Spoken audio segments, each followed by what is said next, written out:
Hey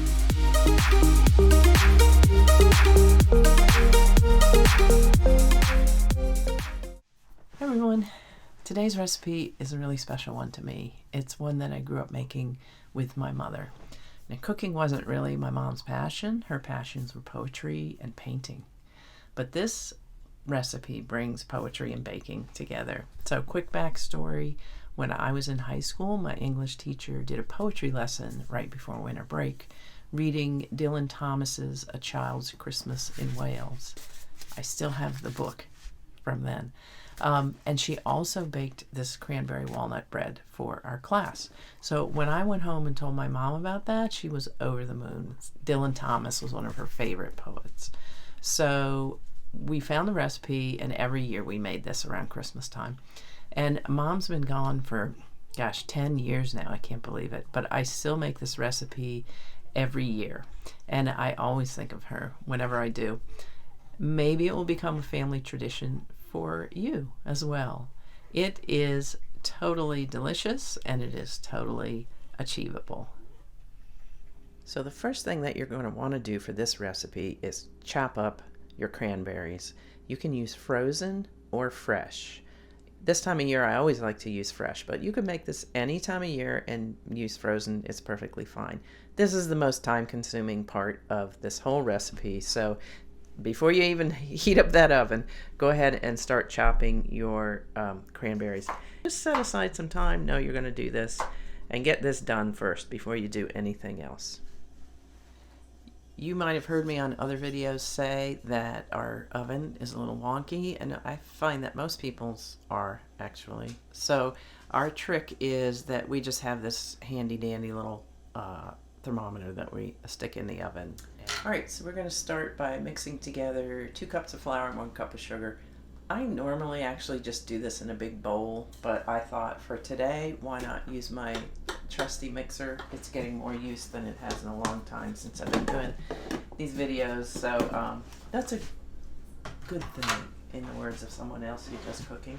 So I'm going to go ahead and put in 2 cups of flour. Do you know why I wear this apron? It's not because I'm fancy. It's because I get flour all over the place and all over myself. So a cup, and then, on the cooking shows they do this thing with a knife, and I've actually found this is my trick. I just flatten it off like that. You do want to level it off, but why not just use what you got? I do keep a tiny little measuring scoop in here. And that's what I use to fill up my cups. I don't know if it's neater. It seems like it's neater for me, but I'm just really messy when I'm handling flour for some reason. All right, so there's my 2 cups of flour, and now I need a cup of sugar, and I can also have this scoop. I guess I'll do this. 1 cup of sugar. Did I just say 2 cups? 2 cups of flour and 1 cup of sugar. Next, so we're just adding all the dry ingredients together, and we're going to add the wet ingredients in just a minute. But once the wet ingredients hits the baking powder and baking soda, then it's go time. So let's get the dry stuff together first, and then we'll focus on the wet stuff. So we have 1.5 teaspoons of baking powder.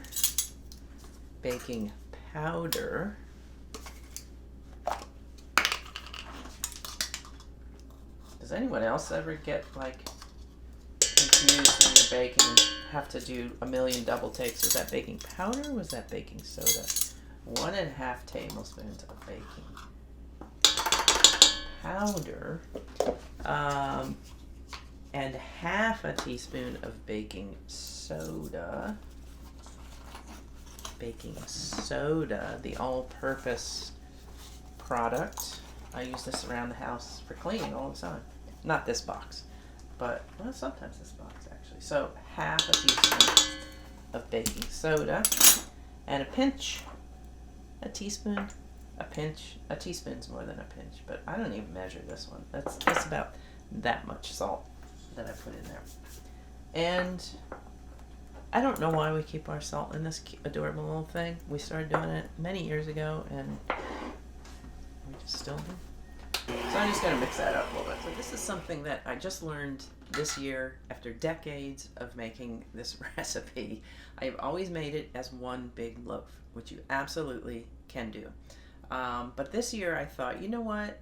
The thing about this bread is I make one loaf and it's so good and I like to give it away to friends and family, but then it's kind of a lot of work then to make another loaf. So I don't really want to make like 6 big loaves every winter or whatever, Christmas. So this year I was like, hey, maybe I'll make these little ones, and it was so great. They turned out awesome, and then they are kind of like snack size too, so big snack, yes, admittedly, but you could share this for, you know, an afternoon snack with somebody. They're also great as little gifts. Throw this in a bag with anything else that you're giving somebody. And the other thing is, you know, the big loaf, it's great, I love it. Sometimes I take it out because I'm worried that the top is getting too brown, and then the inside, because it's such a big heavy loaf, sometimes the very inside of it could have used a little bit more baking, and I did not find that at all with the little loaves. These are all baked perfectly all the way through, all of them. So I did not grease these yet. I need to go grease these, and then we'll combine the ingredients and get them together here.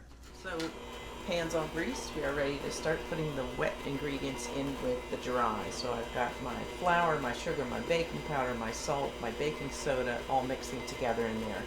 Now I am going to add in 3/4 of a cup of orange juice. I'm using this really good pulpy stuff. It's got wonderful flavor. If you don't know Imperfect Foods, check them out. They're awesome. They're reducing food waste. Let's put in 3/4. So I got my little 1/4 cup here, so I'm going to put in 1/4, 3/4,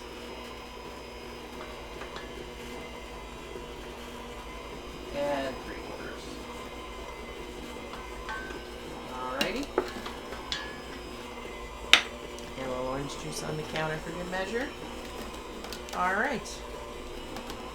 Orange peel, tablespoon. Tablespoon takes a long time to grate. I did as best as I could. It doesn't have to be precise. Obviously, the more orange peel you can get in there, the more orange taste you will have.